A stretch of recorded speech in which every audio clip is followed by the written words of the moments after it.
Shri Maa Shri Aurobindo the divine path group को समस्त को स्वागत नमस्कार। आम पढ़ुचे दिव्य जीवन ग्रंथ द्वितीय खंड तृतीय अध्याय the eternal and the individual 58तम अधिवेशन ने आम आज पारा 12 किसी अंश बाकी ताको आलोचना करवा पृष्ठा 390 और 391 ये रिजन कथा कहते श्री अरविंद युक्तिबुद्धि ये सब कथा को स्वीकार करने प्रस्तुत नुह विरोध गुड़िकर समाधान बाहर करने को सी बाध्य नुह बोली ये श्री अरविंद प्रतिपादित कर तेणु रिजन कहे मु जड़े व्यक्ति ही रही पर्यंत भगवान को परी होगा चेष्टा करी ना बा तीनिटी जाक हबार एका बेले प्रयास करिवार कौन कारण ना जितेबले गोटे न्याय दृष्टि ये सब गोलमालिया लगुच तापर से श्री अरविंद कहते such might well be the attitude of the normal reason. ठीक अच्छे नॉर्मल रिजन ये एटीट्यूड हो पारे साधारण भेदधर्मी दृष्टि बुद्धिर या स्पष्ट अति प्रांजल अति संगतिपूर्ण ठीक अच्छे रिजन जहाँ कौच ठीक कथा तापर कहते निजर सीमा को अतिक्रम कर लगी बुद्धिर ए क्षेत्र में बुद्धि को ए क्षेत्र में असाधारण कसरत करने को पड़ो ना। It involves no extraordinary gymnastics for the reason trying to exceed itself and losing itself in shadows and half lights. जो बुद्धि ताको अतिक्रम कर हम से बेसी कसरत करा पड़ो ना कहीं कथा कहते जे बुद्धि बोध हुए बा रिजन बोध हुए शंका प्रकाश करुँची सी अतिक्रम कर सी कुआड़े लुप्त हो सी भल पाऊनी अतिक्रम कर तेणु सी अतिक्रम निजू करगले गोटे कौट गोटे अर्ध आलोक बा गोटे छाया भितर जाकर हरईदेव निजक लुप्त हो कि गोटे रहस्यवाद भितर पड़ज ये सकाशे तार डर रोचे आ सिंपल रहस्यवाद भी जदि सिंपल रहस्यवाद बा मूल रहस्यवाद जपरी भगवान आ मनीष सब मनीष भगवान को विषय ज्ञान आहरण करने को बाहरी एवं सी सब गोटे मिस्ट्री हो गोटे रहस्य बा गोटे गुह्य जिनस होकर सब से जिन रही भगवान तत्व तेणु यहाँ सिंपल ओरिजिनल मिस्टिसिज्म जोटिक ता भीतर भी से प्रवेश करने को इच्छा करूनी बा से निजे ता भीतर भी से निजक हरई देवार कौन कारण ना रहस्यवाद रही जहाँ कठिन जटिलतार से भी ग्रेटर कम्प्लेक्सिटी डिफिकल्ट कम्प्लेक्सिटी मुक्त हो रही भी सिंपल मिस्टिसिज्म भितर भी से निजक आदौ हरई देव ना। तेणु ये सब कथा रिजन कथा आम बेस समय रही आगे जावा तेणु रिजनिंग टी भारी सुविधा it is reasoning which is most satisfactory to the simply rational mind गोटे बुद्धि उपर निर्भर कर रही आम साधारण मन सकाशे यहाँ सबुठ अधिक उपयुक्त और संतोषजनक बोली मन हो कहीं जीव एत झमेलार पड़ा ये तीन भितर इंटरकनेक्शन तीनिटीर म्यूचुअल इनक्लूजन एवं ये सब जो इंटरडिपेंडेंस बा समस्त परस्पर निर्भरशीलता विषय ये जटिल पाठ को सी कहीं जीव it is there here a triple error किंतु ये तीन भूल reason Shri Aurobindo point out कर भारी गुरुत्वपूर्ण कथा देखा तीन एरर कौन the error of making unbridgeable gulf between the absolute and the relative is आपेक्षिक एवं परम निर्विशेष एब्सोल्यूट रिलेटिव बुझे एब्सोल्यूट परम निर्विशेष लक्षण भिन्न किसी ना एब्सोल्यूट एवं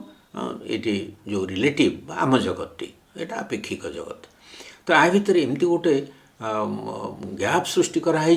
दैट इज अनब्रिजिएबल तादे कौन सेतुटे निर्माण कर कौन संभावना से ना ये बहुत दूरता सृष्टि कराई मूल रही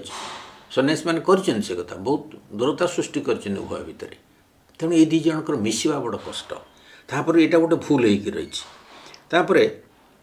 आ गोटे सेकेंड मिस्टेक हो error of making too simple and rigid and extending too far the law of contradictions माने विरोधर नियम को अतिमात्रा सरल आउ रिजिड कर दिखाई अनमनीय कर दिखाई जहाँ कि लंबा रास्ता पर्यंत टाणी नि द्वैतता इत्यादि सब द्वैतता जिते द्वैत भाव सब रही डुआलिटीज रही इत्यादि सब सीपरी भाव में समस्त धरी रखिंट आज पर्यंत विज्ञान एत अग्रगति कर आध्यात्मिकता एत अग्रगति करथिले भी आम मन भितर द्वैत भाव जाऊना डुआलिटीज जाऊना समस्त डुआलिटीर विचार को सीपरी भाव में आम जाबुड़ी धरचु एवं ताको सबू क्षेत्र में टाणी नौचु तापर तृतीय एरर होची and the error of conceiving in terms of time the genesis of things which have their origin and first habitat in the eternal माने परम शाश्वत मध्यरु ଯେ ନିଷ୍ପନ୍ନ ହେଇଛି ଉତ୍ପନ୍ନ ହେଇଛି ଯେଉଁ ସୃଷ୍ଟି ଜେନେସିସ୍ ଉତ୍ପତ୍ତି ତ ଏଇ ଯେଉଁ ଶାଶ୍ୱତଙ୍କ ଭିତରୁ ଉତ୍ପନ୍ନ ହେଇଛି ସବୁ ଜିନିଷ ତାଙ୍କଠୁ ଉଦ୍ଭୂତ ହେଇଛି ଏବଂ ତାଙ୍କରି ଭିତରେ ସବୁ ଜିନିଷ ହାବିଟାଟ୍ ରୂପେ ସେ ରହିଛନ୍ତି। ଏଇ ଯେଉଁ ତତ୍ତ୍ୱଟିକୁ ଯଦି କାଳର ଭାଷାରେ ଆମେ ତାକୁ ଇଣ୍ଟରପ୍ରିଟ୍ କରିବାକୁ ଯିବା ବୁଝେଇବାକୁ ଯିବା ଇନ୍ ଟର୍ମସ୍ ଅଫ୍ ଟାଇମ୍ ଯେଉଁଠି ଇଟର୍ନାଲ୍ ତାକୁ ଟାଇମ୍ର ଟର୍ମ ଯେତେବେଳେ ଆମେ ବୁଝାଉଛେ ସେତେବେଳେ ଭୁଲ ଭ୍ରାନ୍ତି ସବୁ ହେଉଛି। ତେଣୁ ଏଇ ଯେଉଁ ଅନବ୍ରିଜେବୁଲ୍ ଗ୍ୟାପ୍ ଆଉ ରିଜିଡ୍ ଯେଉଁ ରିଜିଡ୍ ଡୁଆଲିଟିଜ୍ ଇତ୍ୟାଦି ରହିଛି କଣ୍ଟ୍ରାଡିକ୍ସନ୍ସ ରହିଛି ଏବଂ ତୃତୀୟରେ ଯେଉଁ କହିଲେ ଯେଉଁ ଶେଷକୁ କାଳର ଭାଷାରେ ଆମେ ଯଦି ସେ କାଳାତୀତ ଜିନିଷକୁ ଇଣ୍ଟରପ୍ରିଟ୍ କରିବାକୁ ଯିବା ବହୁତ ଭୁଲ ରହିବ। ଆଗରୁ କହିଛନ୍ତି ଆମର ଲାଙ୍ଗୁଏଜ୍ ଯଥେଷ୍ଟ ନୁହଁ ଡିଭାଇନ୍କୁ ସୁପ୍ରିମ୍କୁ ବା ପରମକୁ ଏକ୍ସପ୍ଲେନ୍ କରିବାରେ। ସେ ସବୁବେଳେ ଅନିର୍ବାଚନୀୟ, ତାଙ୍କୁ ବଚନରେ ବୁଝେଇ ହେବନି। ଆମର ଏଇ ଯେଉଁ କାଳଗତ ଟାଇମ୍ ଆଣ୍ଡ ସ୍ପେସ୍ ଭିତରେ ଯେଉଁ ଭାଷା ରିଜିନ୍ର ଯେଉଁ ଭାଷା କେତେଥର ପଏଣ୍ଟ ଆଉଟ୍ କଲେଣି ଆଉ ଏପରି ମଧ୍ୟ କହିଛନ୍ତି ଆମକୁ ଏପରି ଭାଷା ତିଆରି କରିବାକୁ ପଡ଼ିବ ଯେଉଁ ଭାଷାରେ କିଛି କିଛି ସଂକେତ ତାଙ୍କର ମିଳିବ, ଡିଭାଇନ୍ଙ୍କର ସୁପ୍ରିମ୍ଙ୍କର ସଂକେତ ଆମେ ଦେଇପାରିବା ଏବଂ ସେ ଭାଷାକୁ ଅଟମୋଷ୍ଟ ଗୋଟେ ସ୍ତରକୁ ନେଇଯିବା ଯାହାଫଳରେ କି ଯେଉଁଠି ଶ୍ରୀ ଅରବିନ୍ଦ ଚେଷ୍ଟା କରିଛନ୍ତି ଲାଇଫ୍ ଡିଭାଇନ୍ ସାରା କି ସୁପ୍ରିମ୍ ବା ଉପର ସବୁ ଜିନିଷକୁ ବୁଝେଇବା ପାଇଁ ଆମ ମଣିଷର ମନକୁ ବୁଝେଇବା ପାଇଁ ଏପରି ଭାଷା ସେ ପ୍ରୟୋଗ କରିଛନ୍ତି ବହୁମୁଖୀ ମଲ୍ଟି ଡାଇମେନ୍ସନାଲ୍ ଭାଷା ସବୁ ଅଦ୍ଭୁତ। କାହିଁକିନା ଲାଇଫ୍ ଡିଭାଇନ୍ ପଢ଼ିଲେ ଜଣେ ଜାଣିପାରିବ ପ୍ରକୃତରେ ଇଂରେଜୀ ଭାଷାରେ ମଧ୍ୟ ଆଧ୍ୟାତ୍ମିକତାକୁ ଏପରି ସାବଲୀଳ ଭାବରେ ବୁଝେଇ ହେଉଛି ସୁପ୍ରିମ୍ଙ୍କର ଗୋଟେ ଫିଲିଂ ବା ଯେମିତି ଗୋଟେ ନିୟରନେସ୍ ଗୋଟେ ପ୍ରେଜେନ୍ସ ମଧ୍ୟ ସେ ଲାଙ୍ଗୁଏଜ୍ ଭିତର ଦେଇକରି ସେ ଏଠି ଅବତୀର୍ଣ୍ଣ କରାଇଛନ୍ତି। ଇଏ ସେଇଥିପାଇଁ ଆକୁ ପଢ଼ିବାରେ ଯେଉଁ ଆନନ୍ଦ ଏ ପଢ଼ିବାରେ କଷ୍ଟ ହେଲେ ବି because it is difficult it should be attempted ଗୋଟେ ଜାଗାରେ କେଉଁଠି ଅଛି। ତେଣୁ ଏହା ବହୁତ କଷ୍ଟ ଲାଗିଲେ ବି ଆକୁ ଆମେ ଚେଷ୍ଟା କରିବା ଦରକାର କାରଣ ଏପରି ଭାଷା କେଉଁଠି ନାହିଁ। ଆମେ ସେ ଲାଙ୍ଗୁଏଜ୍ ସହିତ ଚାଲିଲେ ଆମର ଚେତନାର ଅଟୋମେଟିକ୍ ପରିବର୍ତ୍ତନ ଘଟିବ। ଆପଣଙ୍କୁ କିଛି ଚେଷ୍ଟା କରିବାକୁ ପଡ଼ିବନି, ସିଏ ତାହାର ପ୍ରଭାବ ବିସ୍ତାର କରିବ। ଲାଇଫ୍ ଡିଭାଇନ୍ ନିଜେ ନିଜକୁ ପ୍ରକାଶିତ କରିବ, କେହି ତାକୁ ସ୍ପନ୍ସର କରିବା ଦରକାର ନାହିଁ। ସିଏ ଏତେ ପାୱାରଫୁଲ୍ ଲାଙ୍ଗୁଏଜରେ ଲେଖା ହେଇଛି, ଏତେ ହାଇଏଷ୍ଟ ଲେବୁଲ୍ର ସେ ଜିନିଷ ସବୁ ଡିସେଣ୍ଡ କରିଛି, ସେ ଅଟୋମେଟିକାଲି ବାତାବରଣ ଭିତରେ ନିଜକୁ ପ୍ରସାରିତ କରିବ। ସତ୍ୟ ଯେଉଁ ମହାନ ସତ୍ୟ ଆସିଛି ତାକୁ କାହାର ପ୍ରସାରର ଆବଶ୍ୟକତା ନାହିଁ କି କୌଣସି ଇନଷ୍ଟ୍ରୁମେଣ୍ଟ ମିଡ଼ିୟମର ଦରକାର ନାହିଁ କିଛି। ଦେଖିବା ଆଗକୁ ଯିବା। ପାରାଗ୍ରାଫ 13ରେ କହୁଛନ୍ତି we mean by the absolute something greater than our self. Absolute कहले आमठू अधिक बड़ बहुत बृहत्तर गोटे जिनस तत्व ग्रेटर दैन द कस्मस विश्व ठारू मध्य आहुरी बृहत्तर व्हिच वी लिव इन जो विश्व भितर आम बास करचु the supreme reality of that transcendental being which we call God something without which all that we see or are conscious of as existing could not have been, could not for a moment remain in existence। तेणु जे आब्सोल्यूट जे परम निर्विशेष आम सत्तार ऊर्ध्वरे विश्वर ऊर्ध्वरे बहुत माने सी बृहत्तर जिनस तत्व एवं से विश्वातीत सत्तांकर परम सत्य जहाँ को आम भगवान बोली बुझी थाउ जहाँ बिना आम जहाँ सबू देखुचु जहाँ सबू थिबार आम सचेतन हेउचु से सबूर कौन से अस्तित्व न था बा से सब मुहूर्तक सकाशे भी तिष्ठि रही पारती से आब्सोल्यूट को बिना भगवान को बिना। Indian thought calls it Brahman, European thought the absolute because it is a self-existent which is absolved of all bondage to relativities। भारतीय दर्शन ताको ब्रह्म बोली कहे, यूरोपीय दर्शन ताको एब्सोल्यूट बोली कहे कारण यह एक स्वयंभू सत्ता सेल्फ एक्जिस्टेंट जहाँ समस्त आपेक्षिकतार बंधन रु मुक्त बंडेज ऑफ रिलेटिविटीज ता पाखरे रिलेटिविटीज किछ नाही से तार ऊर्ध्वरे for all relatives can only exist by something which is the truth of them all। जहाँ किसी आपेक्षिक सेगुड़िक एमती गोटे किसी गोटे तत्व उपर आधारित हो रही जहाँकि सेगुड़िक प्रत्येक सत्यर प्रतिनिधित्व करुच्ची which is the truth of them all and the source and continent of their powers and properties। सेगुड़िकर शक्तिर पावर्स गुणर प्रॉपर्टीज उत्स आ आश्रय हो रही सोर्स आउ कंटिनेंट कहला बेलू डिवाइन हेले सी कॉन्टिनेंट कहीं ना सी हेले सोर्स आ कॉन्टिनेंट ऑफ देयर पावर्स से सबको आश्रय देकर भीतर सब रही से सबूर उत्स जन्म देते से सबको and it exceeds them all ये सब करी भी सी अतिक्रम करके रही से गुड़ी अतिक्रम कर रही something of which not only each relativity itself but also any sum we can make of all relativity खाली आपेक्षिक नुह आपेक्षिक जिते जिते आपेक्षिकता अच्छी जहाँ जिते संभव आम जिते एकाठी कर से सबू that we know can only be in all that we know of them a partial